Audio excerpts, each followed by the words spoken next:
Every day, there's a battle for your mind raging. Information coming from every angle with the will to deceive. Fear not. You found the place for truth. The voice of a generation that still has the will to believe in the greatest country in the history of the world. This is the Charlie Kirk Show. Buckle up. Here we go. Hey, everybody. J.D. Vance here, live from my office in the White House complex and filling in for somebody who cannot be filled in for, but I'm going to try to do my best, my dear friend, the great Charlie Kirk. The last several days have been extremely hard for our country. They've been hard for me, hard for my family, hard for the countless people in this building who knew and loved Charlie Kirk, and of course, they've been hardest most of all for his darling wife, Erica, and their two beautiful children. The thing is, every single person in this building, we owe something to Charlie. He was a joyful warrior for our country. He loved America. He devoted himself tirelessly to making our country a better place. He was a critical part of getting Donald Trump elected as president, getting me elected as vice president. And so much of our success over the last 7 months is due to his efforts, his staffing, his support, and his friendship.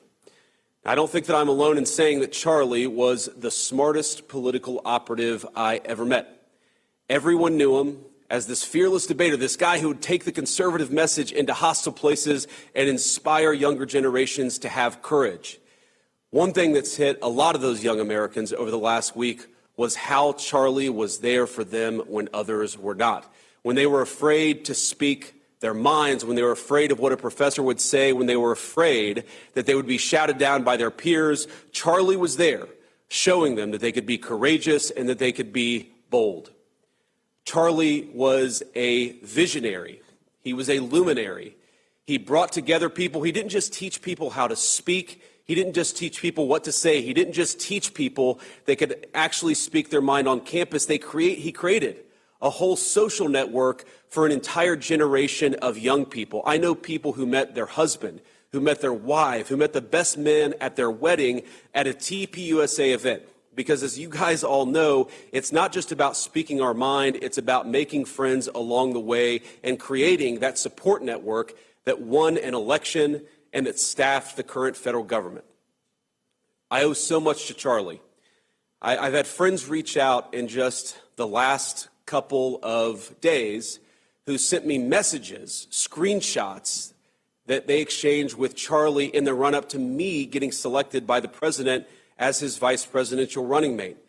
And it's such an honor to have people show me that Charlie said, we want J.D. to be the VP nominee. And I just had a conversation with the president, and I think things are actually going well. I think he's actually going to choose J.D. Vance.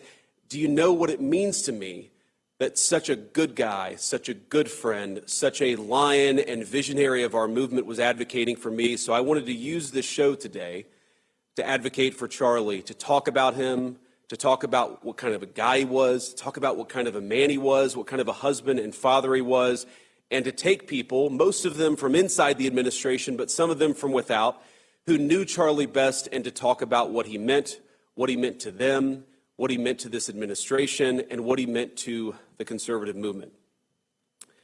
Now, I was very honored a couple of days ago on September the 11th, 2025, to fly out to Utah, where Charlie was shot and killed, to meet his wife, to meet his mom and his dad, his sister, all just incredible people who didn't deserve to have this happen to them.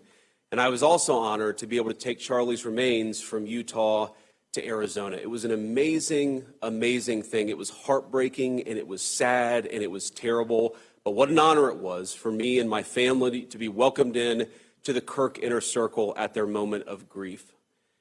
There are a few things that I want to talk about just from that moment. First of all, when I first met Erica, his lovely wife, and such an incredibly brave soul. I'm not sure if you saw her remarks after Charlie died. If you haven't, I would encourage you to go and see them, because you see this raw grief and incredible courage all in the same moment. And that's what we need right now. We need to grieve, but we also need this courage in this moment more than we've ever needed it.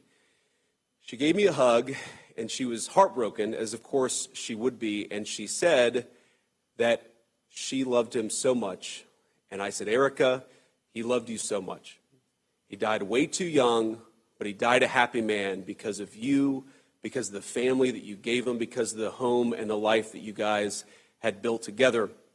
And we sat for about an hour and we talked about Charlie. And, in these moments, you don't know what to say. I'm a person who literally speaks for a living, and I had no idea what to say. And I didn't try to console her, because how can you console a person who just lost a loving husband and father? But we just talked about Charlie. We talked about who he was. We talked about some of our favorite stories. We talked about some of his idiosyncrasies and all the things that made Charlie Kirk who he was. And she said something to me that I will never forget. My wife was there. It was just me and my wife on my side, and then a lot of people from the Turning Point's family, a lot of people from Charlie's family.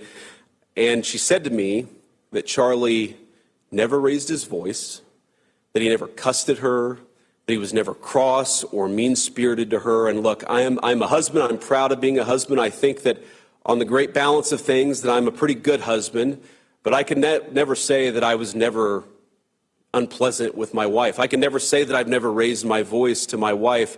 Like most husbands, even the good ones, we're sometimes imperfect. And I took from that moment that I needed to be a better husband and I needed to be a better father. Because of all these moments that I shared just in the last few days, the books that I've read to my kids, going up to their bedroom and kissing them and hugging them before bed, I just realized that all of these moments that I get to have, Charlie is not able to have them anymore. And Charlie's kids and his beautiful wife are not able to have them anymore. And maybe the best way that I can contribute and the best way that I can honor my dear friend is to be the best husband that I can be, to be the kind of husband to my wife that he was to his. We talked all the time about the most important thing you could do is not vote for a particular candidate. It was to become, if you were a young man, a husband and a father. He talked about the joy that came from fatherhood, the joy that came from raising a family and being part of their growth and their development and all the incredible things that happen when you get to be a husband and father.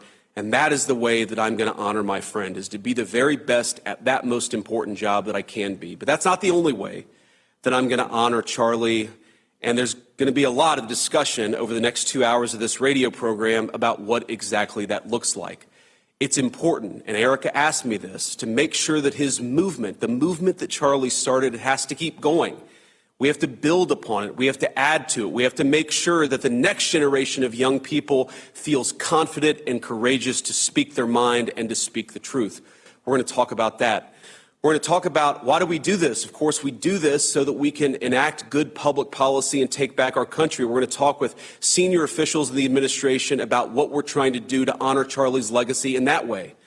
Of course, we have to make sure that the killer is brought to justice. And importantly, we have to talk about this incredibly destructive movement of left-wing extremism that has grown up over the last few years, and I believe is part of the reason why Charlie was killed by an assassin's bullet. We're going to talk about how to dismantle that and how to bring real unity that can only come when we tell the truth and everybody knows that they can speak their mind about the issues of the day without being cut down by a murderer's gun. We're going to talk about all of those things with friends of Charlie, with people in the administration, with people that he knew. On a podcast a couple of months back, Charlie was asked about how he'd want to be remembered if he died. His answer: I want to be remembered for courage for my faith. That would be the most important thing. The most important thing is my faith, and that was Charlie. And in this dark moment for our country, I think that's the greatest lesson any of us can take from Charlie. To have faith in the Lord and to be bold in how we glorify him. To be bold in our pursuits as Charlie was in his. So that's what we're going to spend a little bit of time doing this afternoon.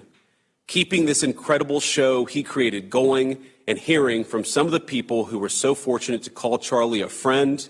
We're going to pay tribute to his courageous legacy, and we're going to commit to keep it forever alive. I'm looking forward to this. Join us.